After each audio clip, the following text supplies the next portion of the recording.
Hello, আসসালামু আলাইকুম everyone. তো সবাই কেমন আছেন? আশা করি ভালো আছেন। আফিয়া তাবাসসুম কুকিং থেকে আপনাদেরকে স্বাগতম। আজকে আমি পাটিসাপটা পিঠা করে দেখাবো। তো এইখানে কিন্তু আমি 1 কেজি দুধের সাথে খেজুরের গুড় জাল করে নিয়েছিলাম। তো অল্প একটু দিয়ে দিলাম আমি পুরের জন্য, আর বাকিটা রেখে দিয়েছি ব্যাটারের জন্য।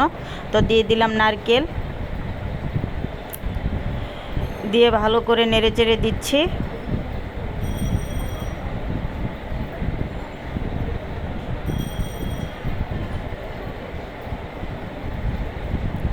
তিনটা এলাচ দিয়ে দিলাম।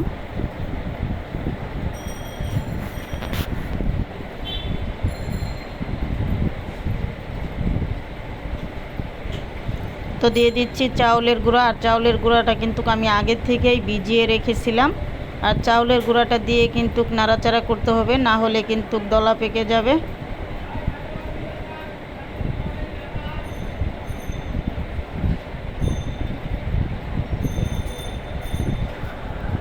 তো দেখুন ঘন হয়ে এসেছে, আর আমি কিন্তু অফ ক্যামেরাতে অনেকবার নেড়ে চেড়ে দিয়েছি।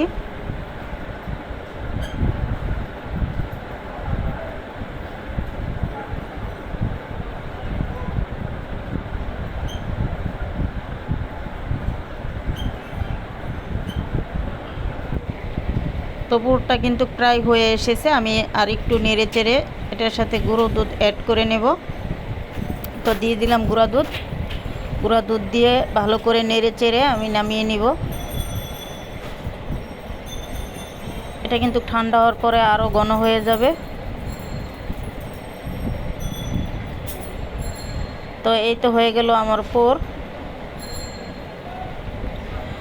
আর এদিক দিয়ে বাকি যে দুধ ছিল ওই দুধের সাথে কিন্তু আমি এখানে ময়দা, চাউলের গুঁড়া ভালো করে ব্যাটারটা করে নিয়েছি। আসলে অফ ক্যামেরাতেই করেছি। তো একটা ফ্রাই প্যান বসিয়ে দিলাম, গরম হওয়ার জন্য অপেক্ষা করতেছি। তো গরম হয়ে গেছে, পুরটা দিয়ে দিলাম, দিয়ে ছড়িয়ে দিচ্ছি।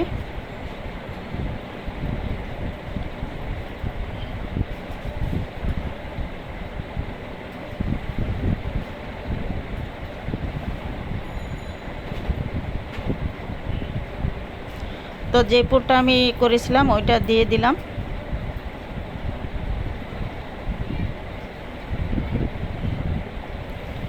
তো দিয়ে আস্তে করে আমি বলে নিচ্ছি। তো আমার ভিডিও যদি আপনাদের ভালো লাগে তাহলে অবশ্যই আমার চ্যানেলটি সাবস্ক্রাইব করে দিবেন, আর লাইক, কমেন্ট, শেয়ার, ফলো দিয়ে পাশে থাকবেন, আর কমেন্ট করে জানাবেন কেমন হয়েছে। আপনাদের কমেন্ট পেলে কিন্তু ভিডিও বানাতে উৎসাহ জাগে, আর কমেন্ট না পেলে কিন্তু মনটাই খুবই খারাপ হয়ে যায়, কারণ অনেক কষ্ট করে আমরা কিন্তু ভিডিও বানাই।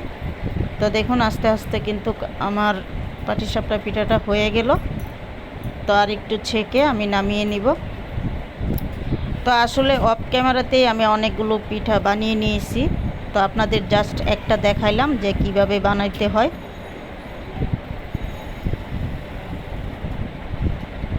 তো এই তো হয়ে গেল আমার পাটিসাপটা পিঠা। কেমন হয়েছে অবশ্যই কমেন্ট করে জানাবেন। ধন্যবাদ সবাই, ভালো থাকবেন। খুদা হাফেজ।